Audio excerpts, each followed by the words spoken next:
Good morning बच्चों, welcome to the target BCEC 2026 classes. आज हम बात करने वाले हैं मोल फ्रैक्शन के बारे में और हम मोल कॉन्सेप्ट में जो हमारा चैप्टर है जिसमें 3 क्लासेस ऑलरेडी हो चुके हैं, उसी सीरीज में आज हम चौथा लेक्चर को कंटिन्यू करने वाले हैं।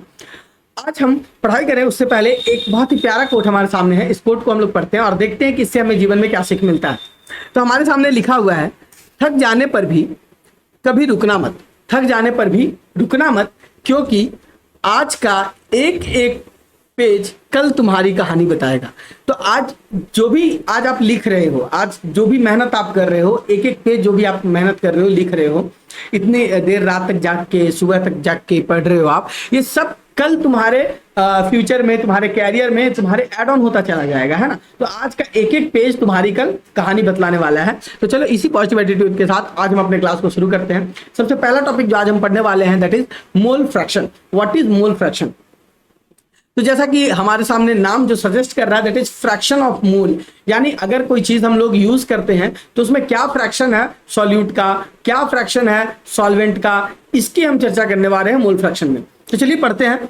सबसे पहले हम बात करने वाले हैं कि मोल फ्रैक्शन होता क्या है। सो it is nothing but the ratio of number of moles of solute and numbers of moles of solution. So it nothing but number of moles of solute and divided by number of moles of solution. ये दोनों चीजों का क्या है, ये दोनों चीजों का रेशियो है। सो it is what, it is nothing but numbers of moles of solute and this is nothing but number of moles of solution. तो ये क्या है, हमारा number of moles of solute है और ये हमारा number of moles of solution है। चलिए इससे आगे बात करते हैं। तो एनबी हमारे पास क्या है, NB is nothing but number of moles of solute, NA is nothing but numbers of moles of solvent and NA plus NB. मैंने कहा सॉल्यूट प्लस सॉल्वेंट जब आप मिलाते हो तो क्या बनता है, सॉल्यूशन बनता है। So N A plus N B is nothing but number of moles of solution. चलो आगे बात करते हैं कि अगर हम बात करें मोल फ्रैक्शन ऑफ सॉल्वेंट के बारे में तो हमने सॉल्यूट का ऊपर देख लिया, अब सॉल्वेंट की बात करते हैं। तो same it is the ratio of numbers of moles of solvent divided by numbers of moles of solution. So ऊपर हमने क्या लिखा है, ऊपर हमने लिखा है numbers of moles of solvent, number of moles of solvent, इसको मैं जरा क्लिक कर दूं, moles of solvent divided by number of moles of solution. So ये और कुछ नहीं, ये number of moles of solution. अगर आप number of moles of solute plus number of moles of solvent, इन दोनों को जब आप मिला देते हो तो आता है number of moles of solution. अगर आप मोल फ्रैक्शन ऑफ सॉल्यूट यानी कितना पार्ट सॉल्यूट है, कितना पार्ट सॉल्वेंट है, इन दोनों को जब आप ऐड कर दोगे तो इसकी वैल्यू होती है 1। So X A plus X B यानी मोल फ्रैक्शन ऑफ सॉल्यूट, मोल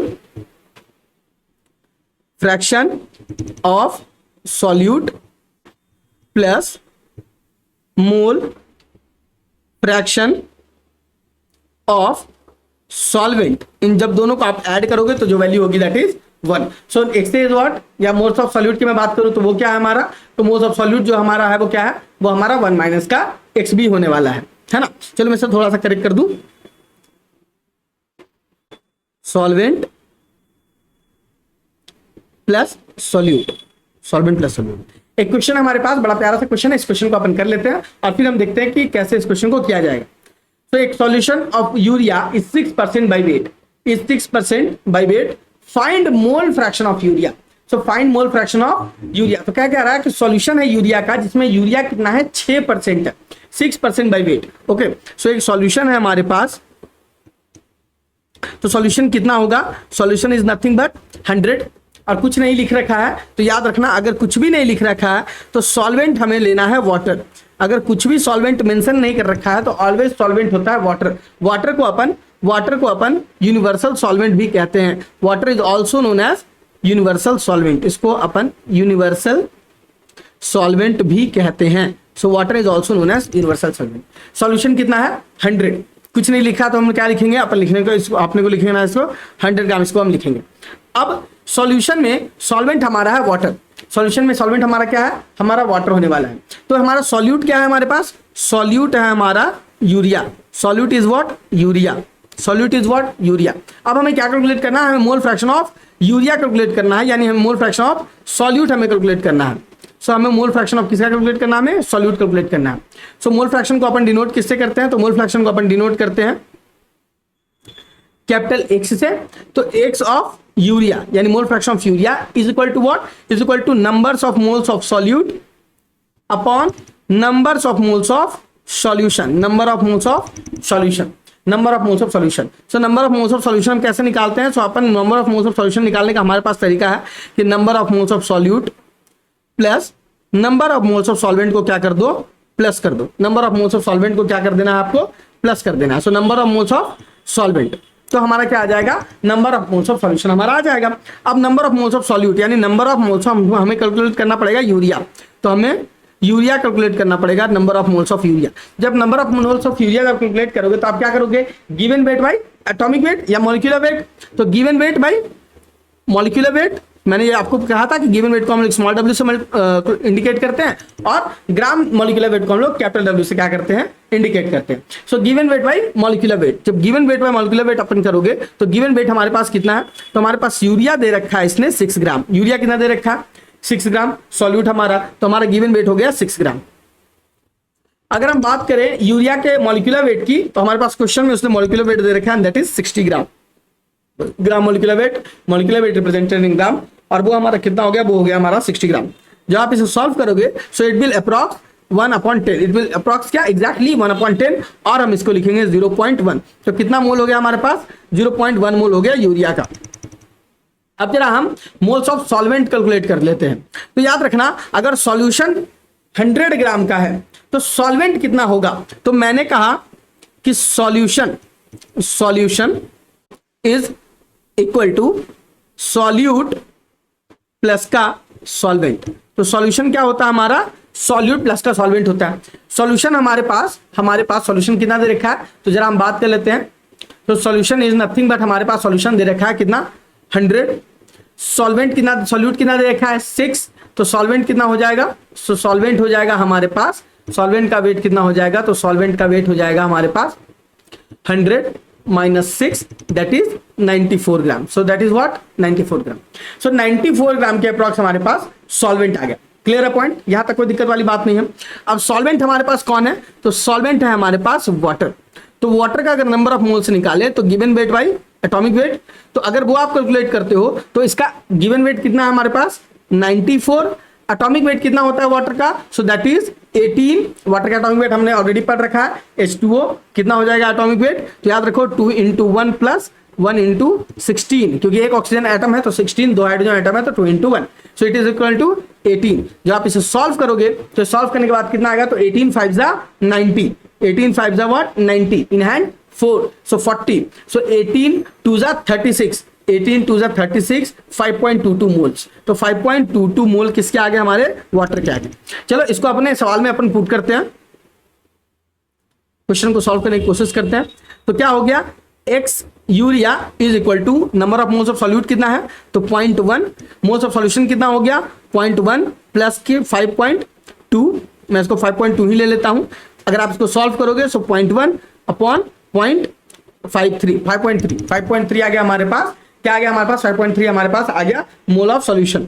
अगर इसको आप कैलकुलेट करोगे तो ये आएगा 1/53। आप इसको अगर 1/50 अगर आप इसको अप्रॉक्स मानते हो तो तुम्हारे पास जो आंसर आने वाला है दैट इज 0.02 मोल फ्रैक्शन कितना हो जाएगा यूरिया का, यहाँ पे 0.02 होने वाला है, या इससे भी थोड़ा कम ही होगा। हमने इसको ओवरऑल हमने इसको लेकर के देखा है, तो हमारे पास आंसर क्या आता है 0.02 is the mole fraction of urea. Unit क्या होगा मोल फ्रैक्शन का, तो याद रखो यूरिया का जो मोल फ्रैक्शन जो है, मोल फ्रैक्शन का यूनिट क्या होने वाला है, तो mole fraction is a unit less quantity, because इसमें हम क्या करते हैं, मोल को मोल से डिवाइड करते हैं, तो ये एक यूनिट लेस क्वांटिटी है, सो it is a unit less quantity. So mole fraction is what, unit less quantity. Mole fraction क्या है हमारा, यूनिट लेस क्वांटिटी।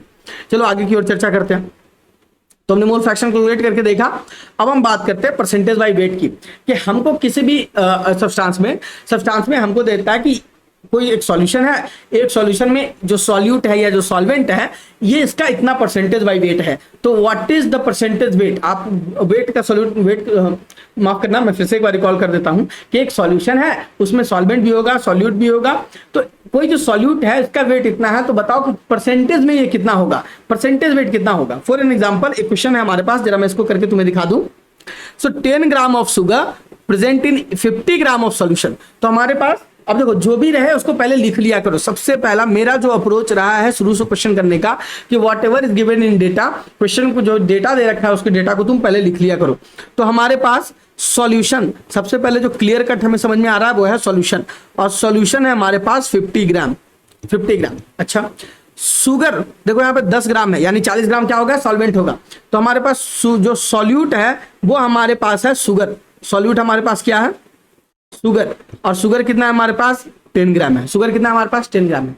अब मैंने कहा कि कुछ भी ना दे रखा हो सॉल्वेंट के बारे में तो ये समझ के रखना है कि सॉल्वेंट इज नथिंग बट, हमारा क्या है, सॉल्वेंट हमारा वाटर है। और सॉल्वेंट क्या होता है, सॉल्वेंट होता है, सॉल्वेंट क्या होता है जरा देखना। So solvent is nothing but, जरा मैं इसको इरेज कर दूं,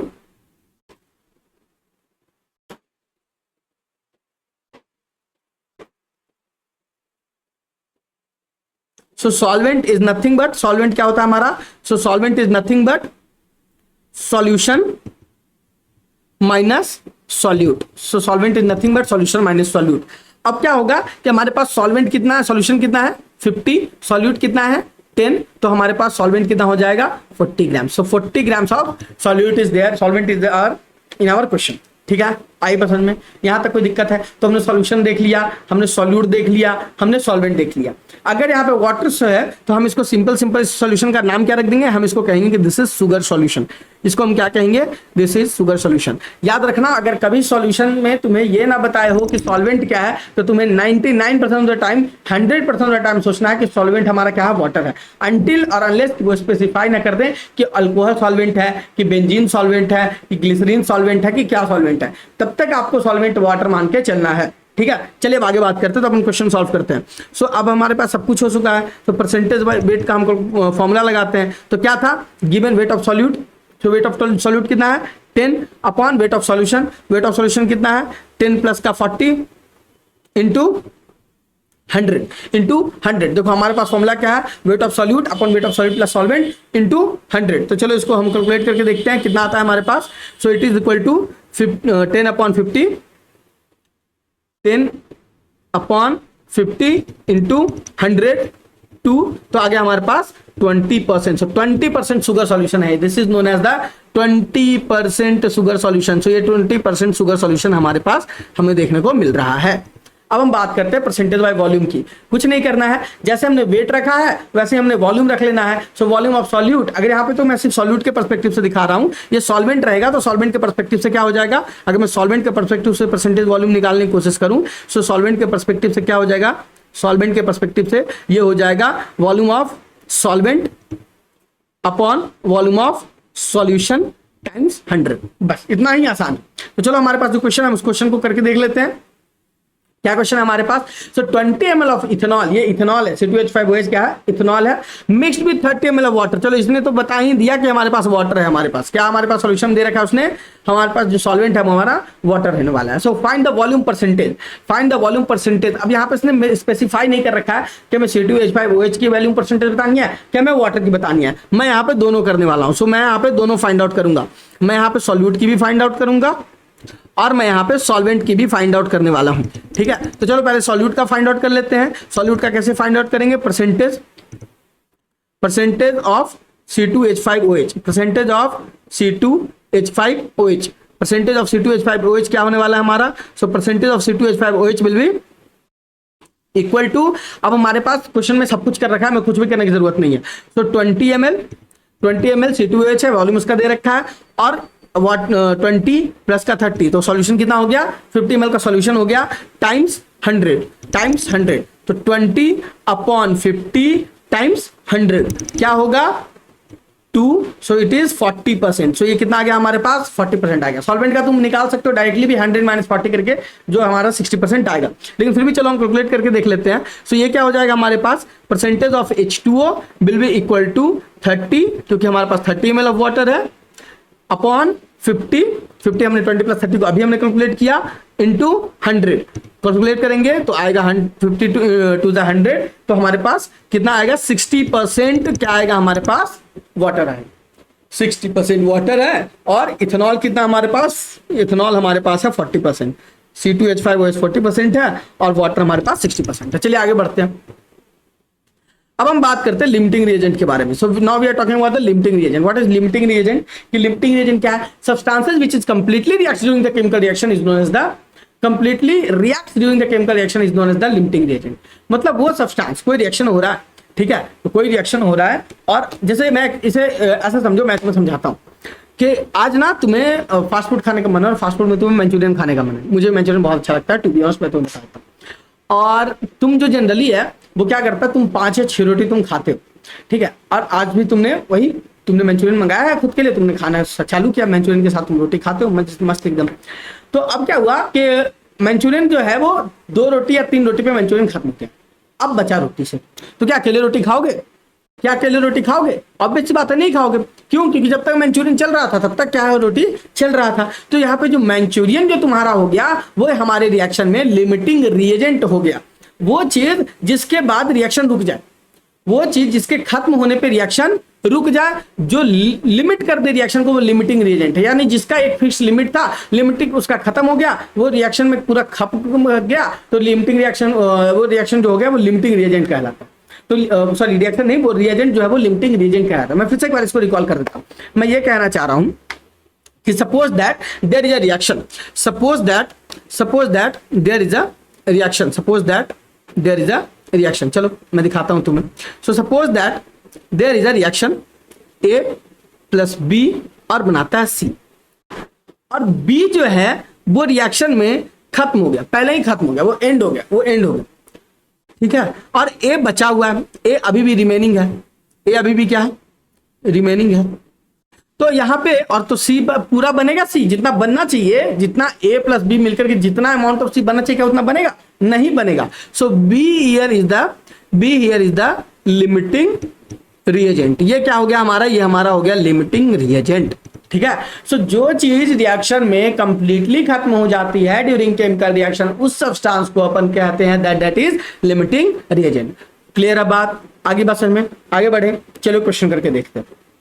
आज बहुत सारे क्वेश्चन कराने वाला हूं मैं, ठीक है। अभी देखा हमने कितने सारे क्वेश्चंस किए, तो चलो एक क्वेश्चन हमने और करना है ना। सो it is what 10 gram of calcium carbonate react with 8 gram of hide sulphuric acid H2SO4। So identify the limiting reagent and how many litre of the CO2 gas evolve.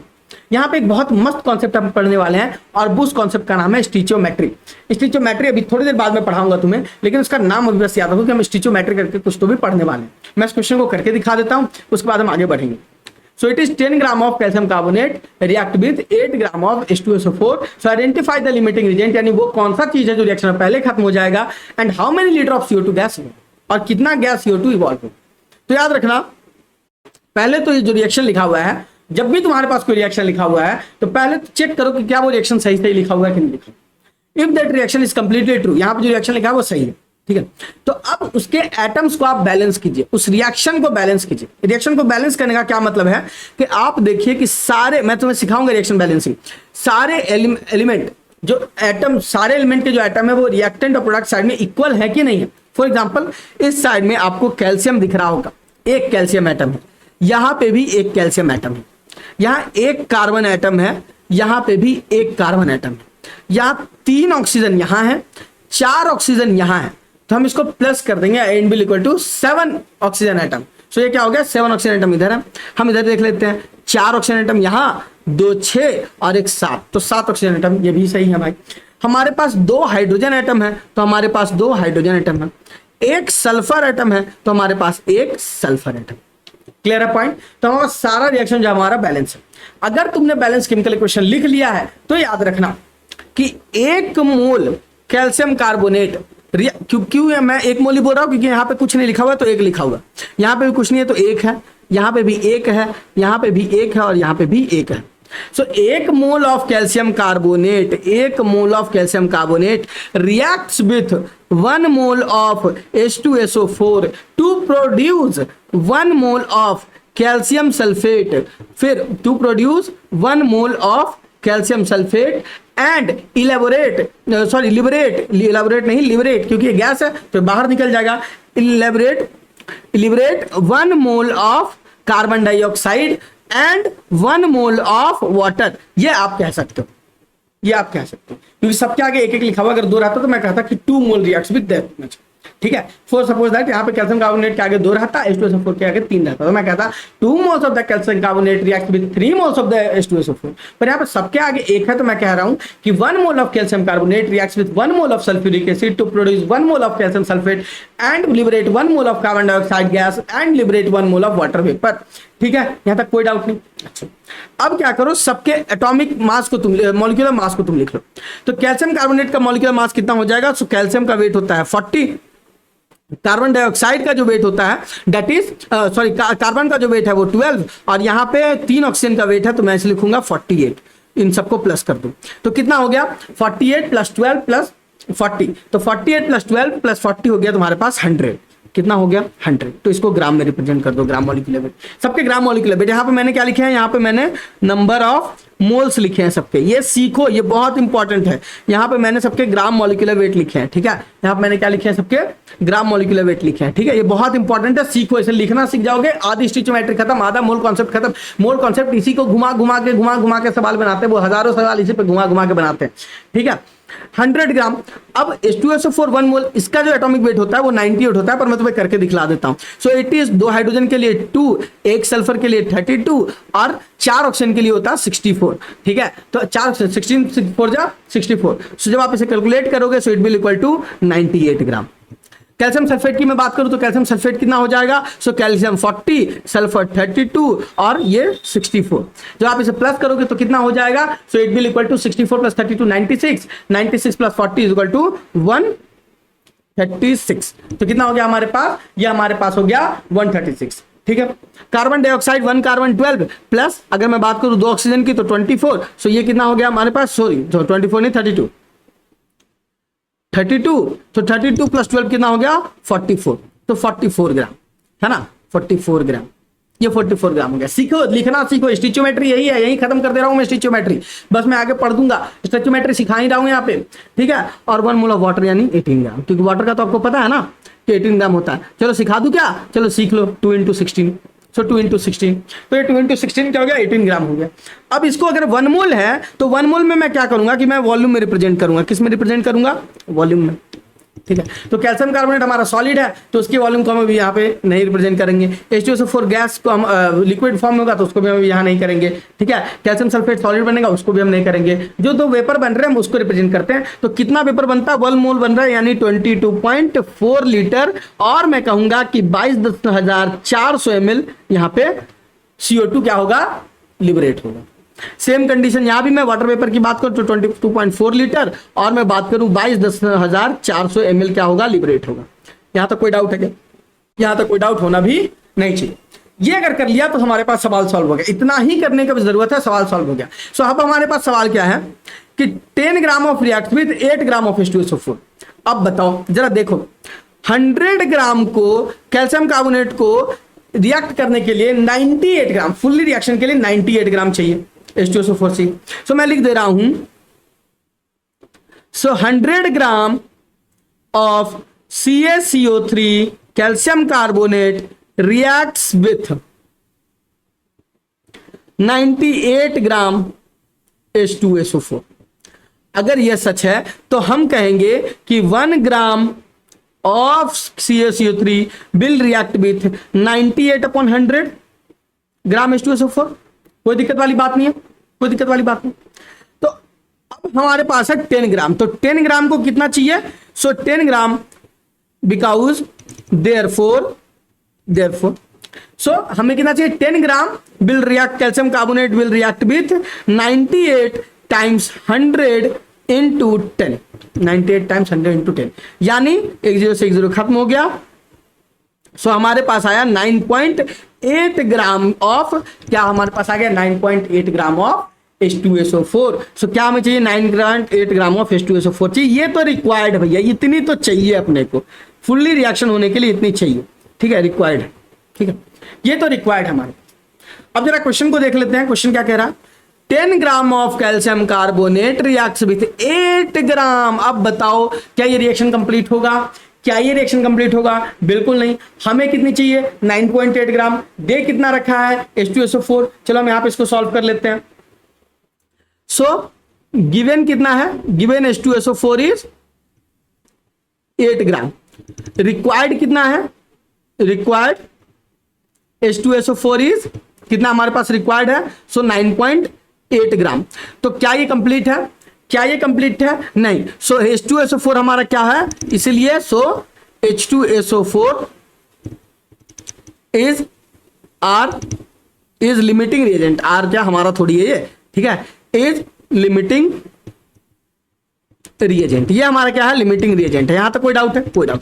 तो हमने क्वेश्चन का एक हिस्सा तो हमने कंप्लीट कर लिया, हमने क्वेश्चन का एक हिस्सा तो कंप्लीट कर लिया, हमने आइडेंटिफाई कर लिया कि हमारा लिमिटिंग रिएजेंट क्या है, और वो है हमारा H2SO4। Now we will talk about how many litre of carbon dioxide gas will be evolve, कि कितना कार्बन डाइऑक्साइड गैस रिवॉल्व होगा।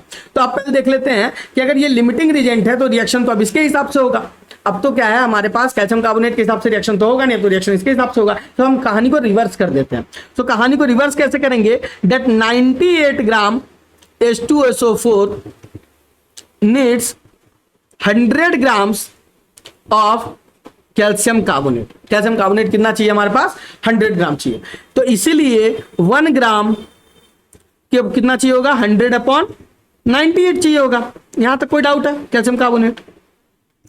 तो इसीलिए हमारे पास कितना, हमारे पास तो 8 ही ग्राम है। सो हमारे पास 8 ग्राम H2SO4 विल रिक्वायर, कितना रिक्वायर होगा जरा बताना इसे, कितना रिक्वायर होगा, H2SO4 कितना रिक्वायर होगा। So it will equal to 100/98 into 8 grams of CaCO3। तो कितना होगा, 8 ग्राम ऑफ CaCO3। तो क्या कर दो, चलो इसको कैलकुलेट कर लो जरा। तो कैलकुलेट करके देखो कितना होता है। सो कैलकुलेट करके जब आप देखोगे तो ये 8 है और ये 98 है, ठीक है। मैं इसे कैलकुलेट करके तुम्हें दिखाता हूं। 98/100, तो इसे मैं जब कैलकुलेट करूंगा तो आएगा 1/01 के लगभग कुछ आएगा, 1/01 के लगभग आएगा। कितना आएगा बोलो, 1/01 के लगभग आएगा, ठीक है। 1/01 के,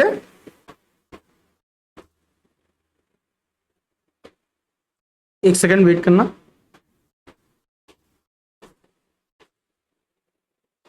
चलो, सो 1/01 के अप्रॉक्स आएगा इंटू 8 ग्राम। तो ये कितना हो गया, ये हो गया हमारा 8.08 ग्राम। तो ये 8.08 ग्राम के साथ ये रिएक्ट करेगा। अब ये 8.08 ग्राम जो है वो कितना है, ये कितना मोल है, जरा इसको कैलकुलेट करके देखो। ये कितना मोल ऑफ कार्बन, ये क्या है, CaCO3 है। या तो ये करेंगे, या मैं सीधा सीधा एक और तरीका तुम्हें बताता हूं। यहां देखो, तो हमने रिएक्शन कंप्लीट करवा दिया। अब देखो 90, अब ये तो पूरा खत्म हो जाएगा क्योंकि लिमिटिंग एजेंट है, तो रिएक्शन के अंदर पूरा खत्म हो जाएगा। 98 gram will react with 44 gram of carbon dioxide. So 98 gram will react with 98 gram जो है वो कितना लिबरेट करेगा, कितना लिबरेट करेगा, 98 ग्राम जो है वो लिबरेट करेगा 22,400 ml of carbon dioxide. So 98 ग्राम, माफ करना, 98 ग्राम लिबरेट, 98 ग्राम विल लिबरेट। चलो मैं दिखाता हूं। सो इंपॉर्टेंट पॉइंट है ये, याद रखना कैसे कैलकुलेशन कर रहे हैं हम। कैलकुलेशन पार्ट जो है वो बड़ा मजेदार होने वाला है, और कैलकुलेशन पार्ट में बहुत मजा आने वाला है। सो हम सीधा सीधा लिखते हैं कि 98 gram of H2SO4 will liberate 22,400 ml of CO2। इतना गैस को लिबरेट करने वाला है। तो चलो 1 ग्राम कितना लिबरेट करेगा, सो 1 ग्राम विल रिप्रेजेंट 22,400/98 ml CO2। तो 8 ग्राम, क्योंकि वही हमारा लिमिटिंग रिएजेंट है, वही हमारा रिएक्शन में खत्म हुआ, तो 8 ग्राम कितना लिबरेट करेगा। So 8 gram will liberate 22,498 into 8 ml CO2। और ये आपको कैलकुलेशन करके खुद से आंसर लाना है, और जो भी आप लाओगे वो क्या होगा, वो आपका आंसर होगा CO2। That will be your answer. आई बात समझ में, क्वेश्चन समझ में आया। सो हमने पहले तो फाइंड आउट किया कि लिमिटिंग रीजेंट कौन सा है, फिर हमने फाइंड आउट किया कि लिमिटिंग रीजेंट जब खपेगा तो कितना खपेगा। देखो 10 ग्राम हमारे पास CaCO3 था, कैल्शियम कार्बोनेट था, लेकिन उसमें 8 ग्राम पूरा खप गया, ठीक है। अच्छा, कितना गैस रिवॉल्व हुआ, तो हमने स्टोइचियोमेट्री से देख लिया कि कितना गैस रिवॉल्व हुआ। अब चलो आगे बात करते हैं स्टोइचियोमेट्री पे, और हमारा चैप्टर का लास्ट पॉइंट यही है। तो स्टोइचियोमेट्री क्या होता है, आज हमारा लास्ट लेक्चर होने वाला है मोल कॉन्सेप्ट का। अगले दिन हम लोग some basics concepts of chemistry को सीखेंगे। तो स्टोइचियोमेट्री क्या होता है, इट्स बेसिकली केमिस्ट्री मैथ है, केमिस्ट्री का मैथ है। अभी हम लोगों ने जो किया वो स्टोइचियोमेट्री ही तो था। ये बतलाता है कि how much of a reactant is needed और how much product will be formed in a chemical equation. ये तो मैंने अभी करके दिखाया कि 10 ग्राम अगर रिएक्ट करेगा तो कितने ग्राम, 10 ग्राम कैल्शियम कार्बोनेट कितने ग्राम H2SO4 से रिएक्ट करेगा, ये तो मैंने समझाया। और अगर वो रिएक्ट कर गया तो कितना प्रोडक्ट बनेगा, कितना कितना कितना प्रोडक्ट बनेगा, कितना तुम्हारे पास कैल्शियम सल्फेट बनेगा, तो 136 ग्राम बनेगा, 144 ग्राम तुम्हारा कार्बन डाइऑक्साइड बनेगा, और वाटर तुम्हारा कितना बनेगा, 18 ग्राम ऑफ वाटर बनेगा। आई बात समझ में? एक बड़ी मजेदार सी चीज तुम्हें दिखाना चाहता हूं, जरा इनको तुम प्लस करो, देखो कितना होता है प्लस करके। So it will equal to 198 gram. Now plus this, अब इनको प्लस करो, चलो इन सबको प्लस करो, देखो कितना होता है। सो 6 + 4 यानी 10 + 8 यानी 18 इन हैंड 8। ओके, सो हमारे पास 18 यानी इन हैंड 8 आया। अब 1 + 1 2 + 4 कितना हो गया 6, 6 + 3 9 और लास्ट में 1, सो 198 इधर भी आया हमारे पास। सो ये क्या है, ये है law of conservation of mass, जो हम लोग नेक्स्ट क्लास में पढ़ने वाले हैं। तो law of conservation of mass भी मैंने यहाँ पे थोड़ा सा तुम्हें दिखला दिया कि रिएक्टेंट एंड प्रोडक्ट साइड में दोनों का मास क्या होता है, इक्वल होता है। सो it is based on what, it is based on balance chemical equation. अगर तुम्हें स्टैच्यूमेट्री से क्वेश्चन बनाना है तो सबसे पहले इंपॉर्टेंट जो काम है वो तुम्हें इक्वेशन को बैलेंस करते आना चाहिए, और वो मैं तुम्हें नेक्स्ट क्लास में पढ़ाऊंगा कि कैसे इक्वेशन को बैलेंस करते हैं। उसके बाद तुम्हारे लिए स्टैच्यूमेट्री क्वेश्चन इतने आसान हो जाएंगे कि मतलब समझो कि वो एकदम जो कहते हैं ना हम लोग आम भाषा में दाल भात का कोर हो जाएगा तुम्हारे लिए। ठीक है, कि तुम क्वेश्चन देखोगे और क्वेश्चन बनेगा। Stoichiometry is that much easy, that much easy stoichiometry. तुम मेरे साथ जुड़े हुए हो तो तुम यकीन मानो कि तुम नेक्स्ट ईयर मेरे कॉलेज में आ रहे हो, तुम नेक्स्ट ईयर NMCH में जा रहे हो, तुम next year Darbhanga medical college में जा रहे हो, तुम नेक्स्ट ईयर PMCH में जा रहे हो, तुम नेक्स्ट ईयर जो है वो फिजियोथेरेपी कर रहे हो, कुछ भी जो भी इसी के कोर्सेज हैं, जो भी जैसे कोर्सेज हैं, वो सारे कोर्सेज तुम्हें मिलने वाले हैं। बस तुम्हें ईमानदारी से मेरे साथ बने रहना है। आगे बात करूं, चलो आगे बात करते हैं। So definition is what, using a balance chemical equation. Definition क्या है स्टैच्यूमेट्री का, एक बैलेंस केमिकल इक्वेशन को यूज करो जिससे तुम फिगर आउट कर पाओगे, क्या पता कर पाओगे कि क्या क्वांटिटीज ऑफ सब्सटेंस हैं जो बन रहे हैं रिएक्शन में या फिर रिएक्शन में खपत हो रहे हैं। कैसे करना है स्टैच्यूमेट्री कैलकुलेशन को, चलो उसके कुछ स्टेप्स हैं, ये तुम्हें नोट डाउन कर लेने हैं। ठीक है, सो नोट डाउन करो क्या है इक्वेशन, स्टैच्यूमेट्री कैलकुलेशन के स्टेप्स क्या हैं। तो सबसे पहला जो स्टेप है वो है कि आपको लिखना है और उसे बैलेंस करना है केमिकल इक्वेशन को। Right and balance in the chemical equation. Find the moles ratio between reactions and product. मैंने क्या किया, मैंने सबसे पहले मोल निकाले, फिर सब मोल को मैंने कन्वर्ट कर दिया, फिर मैंने ग्राम मोलिक्यूलर वेट में कन्वर्ट कर दिया, वॉल्यूम में कन्वर्ट कर दिया, मास में कन्वर्ट कर दिया, सब कुछ में कन्वर्ट कर दिया। उसके बाद कन्वर्ट द गिवन क्वांटिटी, मास में करना चाहो, मोल में करना चाहो, वॉल्यूम में करना चाहो, या फिर अगर इन तीनों में दिया हुआ है तो उसे मोल्स में कन्वर्ट करो। उसे किस में कन्वर्ट करो, मोल्स में करो। यहाँ पे मोल्स नहीं रखते हम क्योंकि मोल्स में तो है ही ऑलरेडी, चलो लिखा हुआ है तो लिखे रहने दो। So use the mole ratio. Mole ratio जो है उससे तुम फाइंड करो मोल जो भी तुम्हें रिक्वायर्ड सब्सटेंस है, जैसे मैंने अभी फाइंड आउट किया है ना। अब कन्वर्ट कर दो मोल्स को जिस भी चीज में तुम चाहो, चाहे वो ग्राम हो, लीटर्स हो या कोई भी अदर यूनिट जिसमें तुम चाहो उसमें तुम कन्वर्ट करो। क्लियर है point. So these are the basic steps of the stoichiometry concept. एक क्वेश्चन है, इस क्वेश्चन को कर लेते हैं, उसके बाद हम लोग नेक्स्ट क्लास में आगे की और बात करेंगे। तो एक क्वेश्चन है हमारे पास that 4 gram of hydrogen gas will react with water, what will be formed, है ना। Sorry, 4 gram of hydrogen gas react with oxygen, तो व्हाट विल बी फॉर्म्ड। तो हमारे पास लिखो, चलो हाइड्रोजन गैस, ऑक्सीजन गैस और वाटर वेपर बनेगा। इससे क्या बनेगा, इससे वाटर वेपर बनेगा। तो हमने सबसे पहले तो अपन ने क्या लिखा, अपने ने तो सबसे पहले क्या लिखा, आपने सबसे पहले इक्वेशन लिखा, right the chemical equation. Now balance the chemical equation. So balance कैसे करेंगे, तो देखो यहाँ पे 2 हाइड्रोजन है, यहाँ पे 2 ऑक्सीजन है, यहाँ 2 हाइड्रोजन, यहाँ 1 ऑक्सीजन। तो यहाँ पे ऑक्सीजन एक ही है तो मैं इसको 2 लिख देता हूं। जैसे ही मैंने लिखा तो ऑक्सीजन तो 2 हो गया, आगे लिखते हैं, याद रखना आगे लिखते हैं, लेकिन हाइड्रोजन 4 हो गए। अब यहाँ पे हमारे पास 2 है तो 2 से यहाँ भी लिख दो, मल्टीप्लाई कर दो आगे, तो ये कितना हो गया, अब ये बैलेंस केमिकल इक्वेशन हो गया। देखो 4 hydrogen 2 oxygen, 4 hydrogen 2 oxygen, balance हो गया, बैलेंस केमिकल इक्वेशन। अब क्या करो, मोल्स में लिखना चालू कर दो। तो ये लिखो, देखो यहाँ पे जो भी है ये मोल्स को रिप्रेजेंट करता है, ये रिप्रेजेंट करता है मोल को, रिप्रेजेंट मोल। ठीक है, so 2 mole of hydrogen gas will react with 1 mole of oxygen gas to form 2 moles of water. 2 moles of water. अब याद रखना ऑक्सीजन एक्सेस में है हमारे क्वेश्चन, और अच्छे मैं इसे वेट में भी कन्वर्ट कर देता हूं। तो वेट में इसे कैसे कन्वर्ट करूंगा, तो वेट में मैं लिखूंगा 2 मोल है, यानी अगर इसको मैं कन्वर्ट करूं तो ये हो जाएगा 2 इंटू 1, 2 मोल 2 मॉलिक्यूल और एक एटम, 2 मोल 1 एटम में 2 मॉलिक्यूल, सॉरी माफ करना, 2 मोल और 1 मॉलिक्यूल है हमारे पास। सीरियसली मैं इसको ऐसे कर देता हूं। सो कितना हो गया, 4 ग्राम। ऑक्सीजन कितना है हमारे पास, सो ऑक्सीजन है हमारे पास O2 यानी 32 ग्राम, 2 इंटू 16, सो इट इज 32 ग्राम। और हमारे पास वाटर कितना है, सो वाटर इज 2 इंटू 18, तो हमारे पास वाटर कितना बनेगा 36 ग्राम। अगेन देखो 4 प्लस 32 इज इक्वल टू 36 ग्राम, यानी law of conservation of mass तुम्हारा काम कर रहा है। वॉल्यूम में अगर मैं बात करूं तो ये तो इन टर्म्स ऑफ मोल है, ये इन टर्म्स ऑफ मास है, और अगर मैं बात करूं वॉल्यूम में, ये क्या है, ये इन टर्म्स ऑफ मोल है।